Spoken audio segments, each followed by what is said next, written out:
All right, let's go over the new content in Evil Dead the game. I got exclusive access to this the day before it was released, and I am making this video the night before and then releasing it the following morning so that I get the video out quick to you guys when I'm allowed to. I got a little bit of chance to experiment with these characters while playing with some great people from the Evil Dead the game community. Thank you to Cal for inviting me to that, by the way. But yeah, we're gonna go over this. I will say one thing before we get started. I'm not gonna get into specifics in terms of like balance changes because I don't have all that information. A lot of it could be anecdotal. Like there was some questioning from me over whether or not they have nerfed the number of healing items that spawn on the map, but then I played some games in private matches and that might have just been bad luck. It might have just been anecdotal. So I'm not going to speculate over balance changes. If you ask me, well, did they nerf cars? Did they nerf this? Did they patch that? I'm not talking about that. I'm just talking about the abilities and how they work and all that stuff for the survivors and the demon. So that's what we're going to be going over in this video. First off, let's go over Mia's abilities. Well, actually, I should say, in case you care, her default outfit is the Scared State outfit with the sweater there, and then her secondary outfit is the Demon Slayer. I think the Demon Slayer like dress looks way cooler, so that's what I'm going to have equipped. For her abilities, for those of you out there who were concerned, yes, she could be possessed. Her ability, her immunity to possession is based on her active ability. She does not have a passive immunity to possession like I speculated she might have, and people started freaking out. She doesn't have that. It's tied to her ability. So here's what her ability does. It's called Uncontrollable. And by the way, when she activates this ability, she turns into her possessed form, which is pretty cool. And her possessed form looks really cool. It looks like she did in the movie when she was possessed. When activated, Mia cannot be possessed, but fear level increases and cannot be decreased. However, when the ability deactivates, her fear level drops according to how many evil units she killed while it was active. Dang, I should have wrote down what the cooldown is on this. It's like 100 seconds. I'll make a little note. I'll edit this video and make a note of how long it actually is and make sure that we get this right. But during this ability, it's 25 seconds long. She gets a 20% melee damage increase. Her fear increases 3 fear points, that's what you want to call them, per second. And then for each thing that she kills while she's in this mode, this ability, it reduces her fear by 8. The fear doesn't go up very fast, as you can see. I will have to take another look at how much it actually like increases her fear by when she's at max. I was under the assumption that like your fear bar was 100 when max. I don't think that's the case. I don't think she gets a full like 100% damage increase, which I'm already talking about. Fear leads to anger. I moved on to that, I guess. So yeah, fear leads to anger is when Mia's fear level reaches a specific threshold. Her damage potential increases as her fear rises. The more scared she is, the more damage she deals. So after she hits that 20 fear threshold, which you can actually see on her fear bar in game, her damage will increase by 1%. And it will actually say at the bottom, underneath your fear bar, how much of a damage increase she is currently getting based on her fear level. So you don't have to necessarily do guesswork. It's going to tell you how much of a damage increase she actually gets. Next up, she has Blood Rain. A percentage of Mia's heavy attack damage is converted to prolonged bleeding damage. So 10% of the damage she deals is converted to bleeding damage, and that lasts for 5 seconds. So she gets a little bleed ability like what Kelly has, which is pretty cool. And hey, while we're talking about it, Blood Rain, the name of the ability, I saw some people in the chat for the stream mention, man, I wish they had really added Blood Rain from the movie, you know, like as a weather effect in the game. They did. And I'm not sure that the stream showed it off or not. I didn't see the entire dev stream.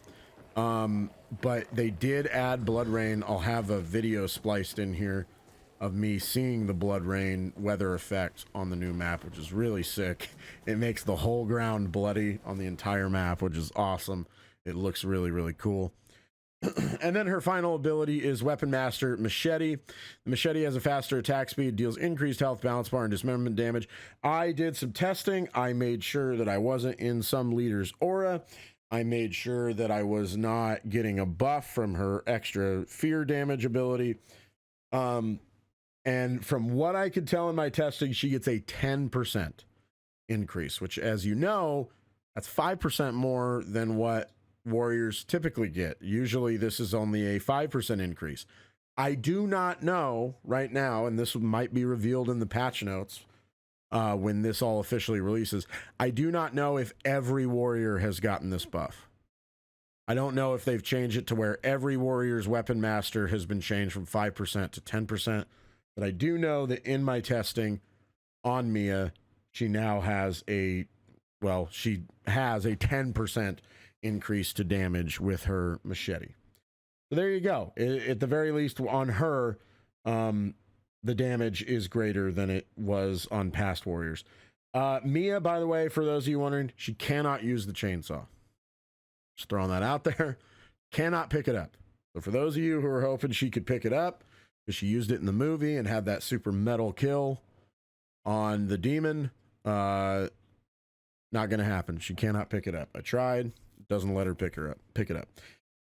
I also want to mention that I think that my final thoughts on this character, and potentially, and we will do testing with her and figure this out.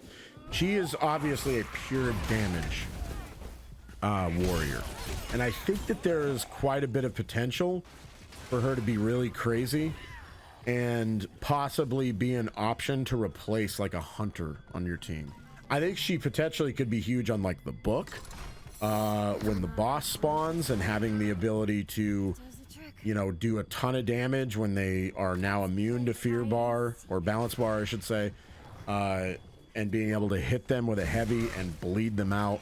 I think she could kill bosses pretty quickly, so she could be like really good when you get to the book. However, I was not able to test the fear stuff at the book. Like, I wasn't able to test activating her ability, because as you know, once you get to the book, your fear bar drains to 0. I wasn't able to test if you can use this ability and like get her up to maximum fear and then just sit there. Like, I wasn't able to test that and like take advantage of her damage. I don't know if it's possible or not, but we'll see. We'll see. So far, it seems like she's probably pretty good, but it's going to be dependent on, you know, whether or not melee damage becomes viable and what they do with balance bar. Again, I'm not going to speculate too much on patch notes. It doesn't seem like balance bar has changed all that much. It seems like units could still be stunned fairly quickly. David here has his abilities. First one is Beacon of Hope. He reduces fear for you and any teammates within the Flames aura. Evil units within the aura require an increased amount of infernal energy to possess. It has a 120-second cooldown, fear reduction speed of 2, and a duration of 30 seconds. So he kind of places like a blue flame on the ground that kind of has an AoE to it, and that's basically what this does. I wasn't able to really see like what kind of an impact this had in terms of, you know, requiring something inside to be, you know, making it cost more. This is probably something that's more useful on like the blue objectives. Unfortunately, I don't think we made it to the blue objectives in the 2 games that I played.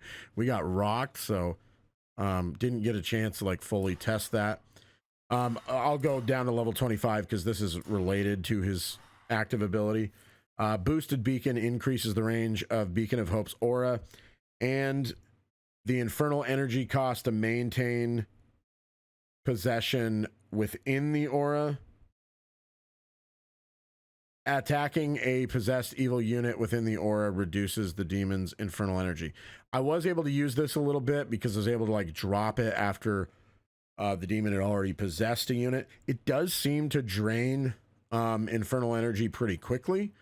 I think this is something that will become, I honestly, without knowing what the future is going to hold, I think David is basically going to become a required support after this, because it seems like, especially with the new demon, the book is going to become a serious problem with the Cauldron.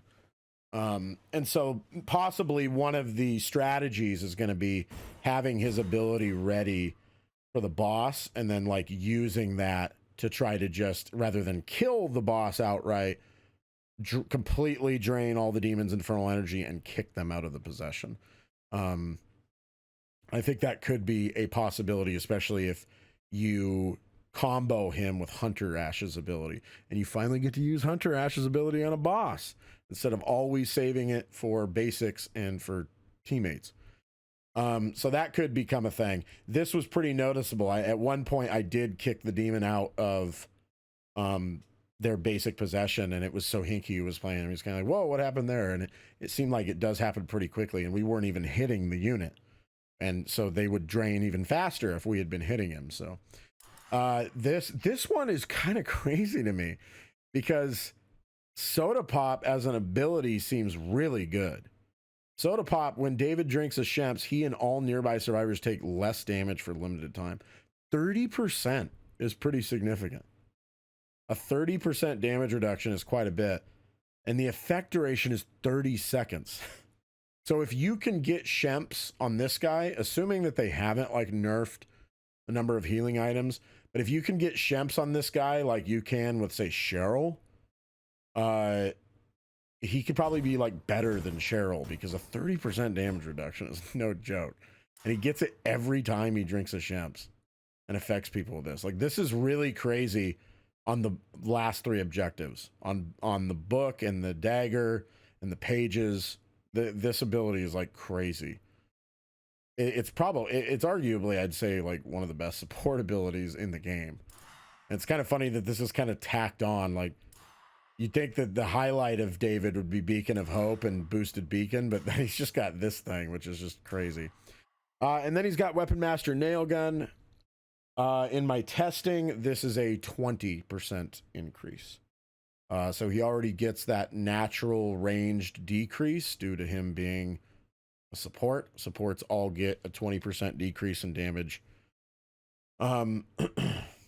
to melee and ranged, and it would appear in my testing that the nail gun gets a 20% increase. So it basically like neutralizes the decrease, the nerf that supports get when they use a ranged gun. The nail gun does seem very good, though. The nail gun does seem pretty good, and it seems like it's a viable option. And I haven't gotten the chance to test this. I will test it when all this goes live, to go full ranged on this guy and do some serious damage with the nail gun. I think that's probably the way you're going to want to play him. This build I have on him right here is really good, and I think possibly the way that you're going to want to play this guy. Packing Pop is also might become a must-have, depending on what happened with healing items and whether or not that actually did get nerfed, or if that was anecdotal. But we'll see what happens with that. Oh, and hey, and it's nice when you actually edit videos, because then if you forget something, you can just splice it in, which is nice. Obviously, we knew about the nail gun. There's also a new melee weapon, which is the Syringe. It's a 5-speed weapon. It does 30 damage, 40 dismemberment, 25 balance bar. Surprisingly, 4.0 range, which is really crazy for a 5-speed weapon. And it's like, you know, they're syringes. They're super short. I thought that they would put in a new melee weapon. I thought it would be the box cutter, but instead we got a different kind of 5-speed weapon. You'll see down there, it says you'll have to get up close and personal to use the syringes, but an attack by these dual-wielded bad boys deals significant balance bar damage to any evil unit. It's blunt and a two-handed weapon. So it's kind of interesting that it's a blunt weapon, because you would think like, oh, needles, that would be sharp, right? Nope, it's a blunt, and it's two-handed because you dual-wield it. You got a syringe in each hand, which is pretty interesting. The nail gun does 100 damage, has an ammo capacity of 9 and a 0.5 fire rate. It does 30 dismemberment, 20 balance bar, 2.2 reload time, and a 35.0 range. So this is pretty comparable to the pistol. The actual like description of it doesn't give any extra information. It's just like, this is a low damage weapon that has a high ammo capacity. So I mean, it holds 9, which is what, like 2 more than what the pistol holds. So the nail gun's not great, but I guess it's an option there, and it's probably something that's pretty much exclusively going to go to David if you have a David in the match. I have the machete up here because I just had that for reference to test out Mia's damage to see what kind of a damage increase she got while she had the machete equipped. As far as the Plaguebringer goes, Plaguebringer, I will say right off the bat before we get into her abilities, Plaguebringer is a ton of fun. I absolutely love playing against Plaguebringer. Plaguebringer is just a blast. Their abilities: Wicked Brew. The witch places her cauldron on the ground. Evil units within the cauldron's aura take reduced balance bar damage and have a reduced infernal energy cost for abilities. Survivor within the cauldron's aura receive less healing from items and abilities. Here's the funny thing about the cauldron that we found out the hard way while playing this. The cauldron could be placed at like anywhere at any time, and it can be used to block survivors, to trap them. I'll have video spliced in that will show you what I'm talking about. But basically, you can lay down the cauldron when a survivor goes into a tight space, and it will trap them in there, and they can't get out. And then you just wail on them because the boss has like ranged attacks and stuff. So it's pretty brutal. You got to be careful where you're going when you are playing against the Plaguebringer. Expert Alchemist enhances the effects of that brew. It further reduces balance bar damage and infernal energy cost for evil units within the cauldron's aura. Survivors within the aura receive even less healing from items and abilities, another 30%. Increases Blight Booster, increases the speed at which the demon gains infernal energy when a survivor is infected with Blight. And then Toil and Trouble increases the cauldron's resistance to damage and reduces the infernal energy required to possess evil units inside its area of effect. 2,500 health is a ton. It takes a lot to kill that cauldron. Let me tell you, it takes a lot. But we also were all playing like level 1 characters, so maybe it's not so hard if you have a hunter that's like fully upgraded and, you know, can do like 1,800 damage in one shot with a blunderbuss. I don't know. But the thing also can't be headshotted, so you can't do 1,800 damage. Possession cost reduction is 30%. I'm not going to get too much into the perks here. It's just going to take freaking forever to go over all the perks. That's probably something that we'll go over in a different video or something. I don't know. But Plaguebringer, let's go over Plaguebringer like as a character. So the Plaguebringer, the boss itself, has like a ranged attack where it can like throw things at you from a distance, which is pretty wild. The basics are insane. The basics like are super hard to dodge because they have crazy range, and then they also like the top half of their bodies like wiggle around, and it's really, really hard to like headshot them. But that could be a problem if you're trying to play, say, David and clean up trash mobs by headshotting them. They also have some really interesting attacks. Like one of the basics has an attack that allows it to like spin around in a circle, so that attack basically can't be dodged. You just have to like back off and wait for that attack to end, which is kind of interesting. And then the elite is really cool because the elite runs at you with its arms out like it's a super fast Frankenstein, and the elite just looks cool and plays really cool, and it's definitely the coolest elite by far. Plaguebringer in total is really, really fun. I won't speak to how like strong they are, but they're super fun to play against. In my opinion, they are the coolest demon of the 4. I think the Plaguebringer is way cooler than the other 3 to play against and probably to play as. They just have so much variety in what they can do. It seems like it takes a ton of skill to play Plaguebringer. I think it's just a really like fantastically designed demon. So this is everything about the new characters that are coming out. There will probably also be a video after this on the same day that goes over the patch notes and the balance stuff. But hopefully you enjoy this video and this gives you a head start on how you want to play these new characters, maybe how you want to spec them, all those sorts of things. Hey, if you like the video, if you're new here, please subscribe, like it, all that fun stuff. Thank you all for watching. As always, thank you all for supporting me, because it's because of you guys that I got to even play on this dev stream, that I even got invited. So I really appreciate you all. Thank you all for watching, and I will see you in the next video.